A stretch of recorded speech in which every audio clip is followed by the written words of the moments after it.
चलिए दोस्तों, आप सभी को हमारे एग्ज़ाम की घड़ी यूट्यूब चैनल पर बहुत बहुत स्वागत है, जिसमें राजनीतिक विज्ञान के चैप्टर 7 को लेकर हम लोग आए हैं। सारे क्वेश्चन बहुत ही इम्पोर्टेंट है 2024 एग्ज़ाम के लिए, आप सभी के लिए बहुत बहुत महत्वपूर्ण रहेंगे। तो चलिए बिना देरी के हम लोग शुरू करते हैं पहले क्वेश्चन से, जिसमें दिया हुआ है लोकतांत्रिक व्यवस्था में लोगों को कौन सा अधिकार प्राप्त है। ऑप्शन नंबर ए में है स्वयं राज्य करने का, ऑप्शन नंबर बी पे है शासन व्यवस्था ठीक करने का, बी नंबर पर अपनी सरकार चुनने का, और डी नंबर पर है इनमें से कोई नहीं। तो बिल्कुल सही आंसर हो जाएगा ऑप्शन नंबर सी, यानी कि अपनी सरकार चुनने का, जिसमें हमें बहुत बड़ा अधिकार प्राप्त हुआ है। चुनाव की जो अधिकार है, जिसमें हम लोग को 25 जनवरी को जो मनाते हैं हम लोग को मतदान अधिकार दिवस, तो ये हमारे लोकतांत्रिक देशों के लिए बहुत बड़ा महत्वपूर्ण दिन है। तो ये सही आंसर आपका सी नंबर था, अपनी सरकार चुनने का। दूसरा क्वेश्चन देखते हैं कि किस प्रकार की सरकार सबसे बेहतर मानी जाती है। ऑप्शन नंबर ए पे है लोकतंत्र, ऑप्शन नंबर बी पे राजतंत्र, सी नंबर पर सैनिक तंत्र, डी नंबर पर तानाशाही सरकार। तो बिल्कुल सही आंसर हो जाएगा सी, यानी कि लोकतंत्र सबसे बेहतर मानी जाती है सरकार। ठीक है, अगला क्वेश्चन देखते हैं तीसरा नंबर पर, जिसमें दिया हुआ है कि तानाशाही का समर्थन करने वाली विचारधारा को क्या कहते हैं। जो भी तानाशाही समर्थन करते हैं उस विचारधारा को हम लोग क्या बोलेंगे। ऑप्शन नंबर ए पे है अल्पतंत्र, बी नंबर पर है निरंकुशवाद, सी नंबर पर है लोकतंत्र, और डी नंबर पर है उदारवाद। तो बी नंबर आपका सही आंसर हो जाएगा, यानी कि निरंकुशवाद। ठीक है, जिसमें तानाशाह, हम लोग जानते हैं कि साउथ कोरिया में जो किम जोंग है वो हमेशा तानाशाही शासन चलाना चाहते हैं, तो उस प्रकार के शासन व्यवस्था जनता के लिए निरंकुशवाद होता है। ठीक है, अगला क्वेश्चन देखते हैं चौथा नंबर, जिसमें दिया हुआ है कि किस देश में आधे से ज़्यादा आबादी गरीब में रहती है। ऑप्शन नंबर ए पे है बांग्लादेश, बी नंबर पर भारत, और सी नंबर पर अमेरिका, डी पर श्रीलंका।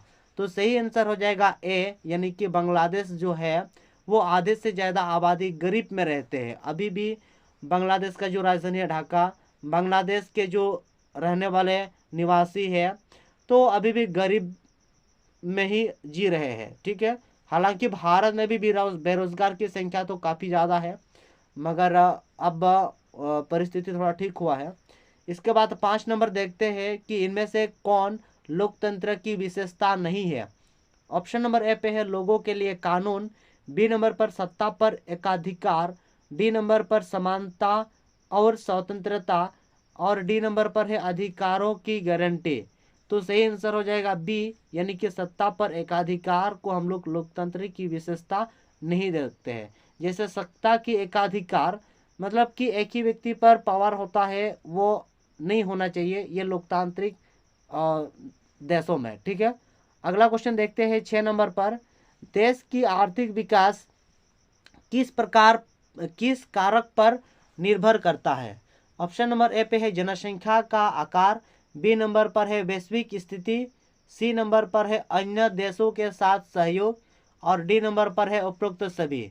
तो सही आंसर हो जाएगा डी, यानी कि उपरोक्त सभी। जनसंख्या का आकार, वैश्विक स्थिति, अन्य देशों के साथ सहयोग, ये सभी का सभी आर्थिक विकास के कारक पर निर्भर करता है। ठीक, अगला क्वेश्चन देखते हैं 7 नंबर पर, जिसमें दिया हुआ है कि लोकतंत्र का क्या अर्थ है।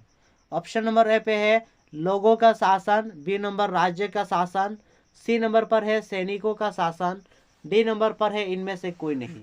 तो ये आपको सुनने में और समझने में भी लग रहे होंगे, जिसको हम लोग डेमोक्रेसी बोलते हैं, वो लोगों का शासन बिल्कुल सही आंसर हो जाता है, जिसमें हमें चुनाव का अधिकार है, अपना जो भी नेता हमें पसंद है उस मनपसंद नेता को चुनने का अधिकार है, और उसके द्वारा जो शासन चला जाता है वो हमें स्वीकार, मतलब कि ये लोकतंत्र का एक मतलब प्रकार है। ठीक है, अगला क्वेश्चन देखते हैं 8 नंबर में कि लोकतांत्रिक व्यवस्था में समय समय पर क्या होता है।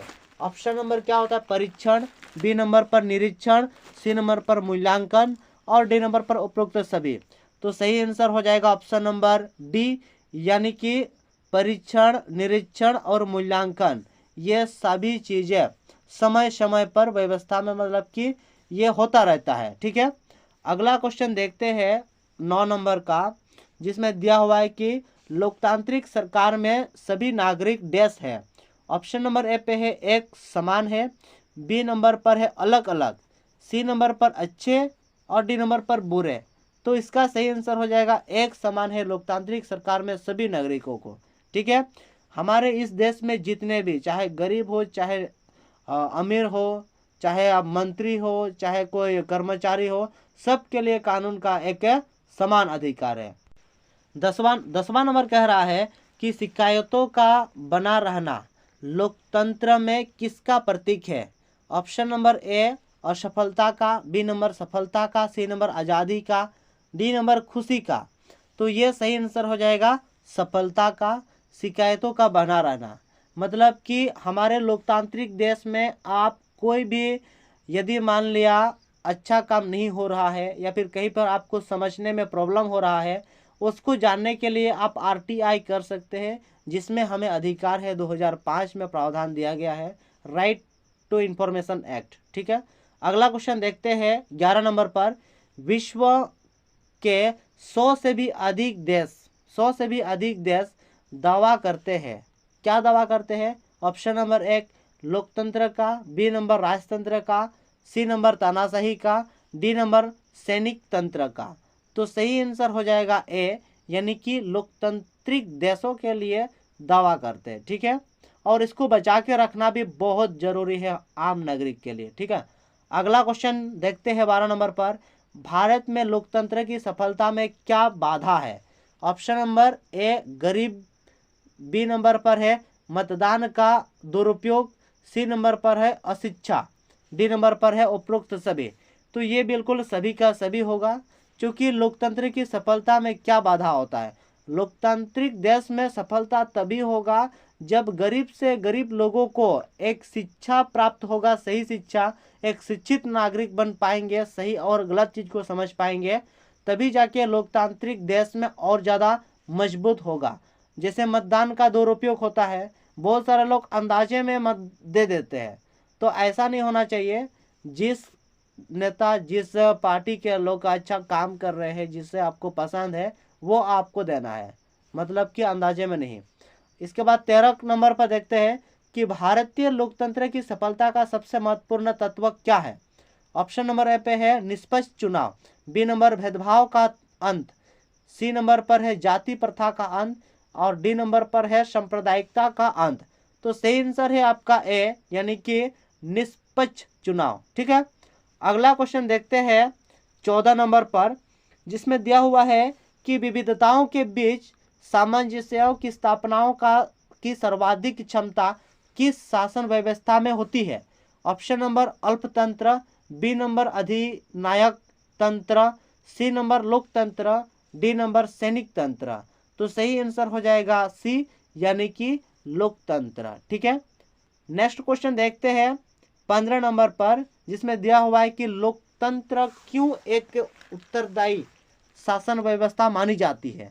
ऑप्शन नंबर ए पे है लोकतंत्र में जनता ही अपने शासन को चुनती है, बी नंबर पर जनता अपने शासकों पर नियंत्रण रखती है, सी नंबर पर है शासन में जनता को अधिक से अधिक भागीदारी का अवसर मिलता है और डी नंबर पर है आपका उपरोक्त सभी। तो सही आंसर हो जाएगा डी। ठीक है, लोकतंत्र क्यों एक उत्तरदायी शासन व्यवस्था है मानी जाती है, ये सभी का सभी आपका सही हो जाएगा।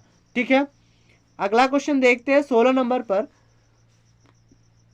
जिसमें दिया हुआ है कि लोकतंत्र जनता के लिए और जनता द्वारा शासन है, यह कथन किसका है?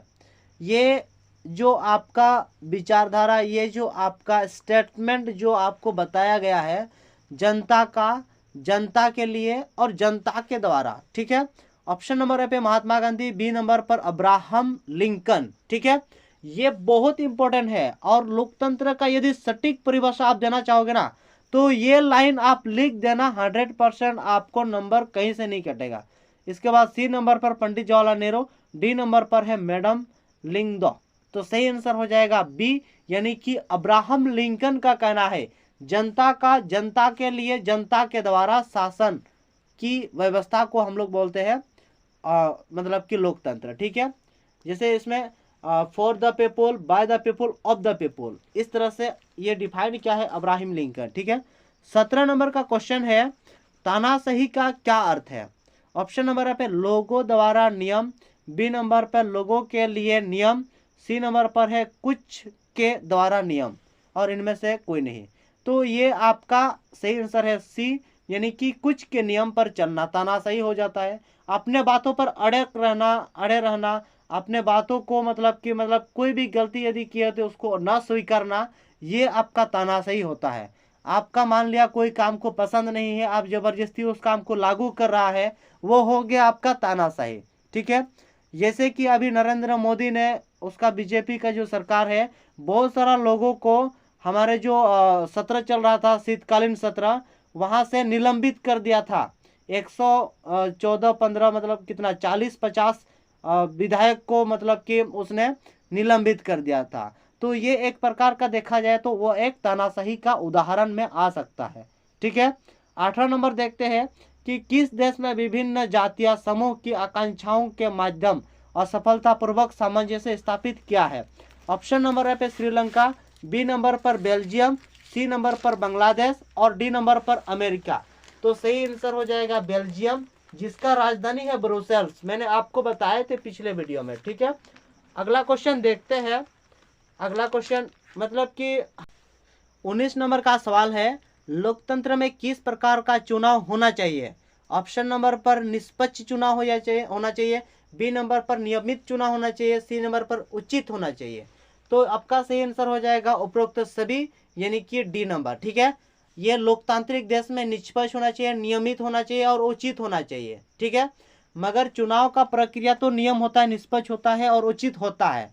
लेकिन जहां तक हमारे बेरोजगार जैसे कि शिक्षित मतलब कि अभी कोई भी वैकेंसी के लिए यदि हम लोग फिलअप करते हैं तो उसके लिए रिजल्ट का इंतजार हमें कई लंबे समय तक करना पड़ता है, और जब हमारे पास होने के बाद भी उसका जब ज्वाइनिंग लेटर का भी कई वर्षों तक इंतजार करना पड़ता है। उसका नियम नहीं है उतना, उचित नहीं है उतना। ठीक है, जिसको हमें उसको भी करना जरूरी है लोकतांत्रिक देश में। 20 नंबर कह रहा है कि लोकतंत्र में निर्णय उचित प्रक्रिया से दिए जाते हैं तो उसे क्या कहते हैं। ऑप्शन नंबर है पे लोकतंत्र, बी नंबर पर तानाशाही, सी नंबर पर पारदर्शिता, डी नंबर पर उदारवादी गणराज्य। तो सही आंसर हो जाएगा पारदर्शिता होना चाहिए, ट्रांसपेरेंसी होना चाहिए। जनता को भी समझ में आना चाहिए कि हमारे लिए ये कानून सही है या गलत है, हमारे लिए काम आएगा या नहीं आएगा, ये हमें पता होना चाहिए हर एक जनता को। ठीक है, अगला क्वेश्चन 21 नंबर, जिसमें हमारा पार्ट 7 का लास्ट क्वेश्चन रहेगा लोकतंत्र राजनीतिक विज्ञान से, जिसमें दिया हुआ है कि लोकतंत्र का अपेक्षित परिणाम क्या है। ऑप्शन नंबर ए पे है सरकार की गुणवत्ता, बी नंबर पर आर्थिक कल्याण, सी नंबर पर स्वतंत्रता और गरिमा, डी नंबर पर है उपरोक्त सभी। तो सही आंसर हो जाएगा डी, यानी कि उपरोक्त सभी। ठीक है, सरकार की गुणवत्ता होना चाहिए, आर्थिक कल्याण होना चाहिए और स्वतंत्रता और गरिमा होना चाहिए। ठीक है, ये लोकतांत्रिक की अपेक्षित परिणाम। ठीक है, तो आप सभी के लिए 21 क्वेश्चन था राजनीतिक विज्ञान के चैप्टर 7 में। तो आप लोग जितने भी हमारे वीडियो को अब तक सब्सक्राइब नहीं किए हैं, ज्वाइन नहीं किए हैं, तो आप सभी से रिक्वेस्ट रहेगा कि आप लोग प्लीज़ कम से कम सब्सक्राइब कर दो, क्योंकि हम लोग बहुत मेहनत से बना रहे हैं वीडियो आप सभी के लिए, और इतना तो बनता है तो कि एक क्लिक तो करना है आपको। चलिए, बहुत बहुत धन्यवाद।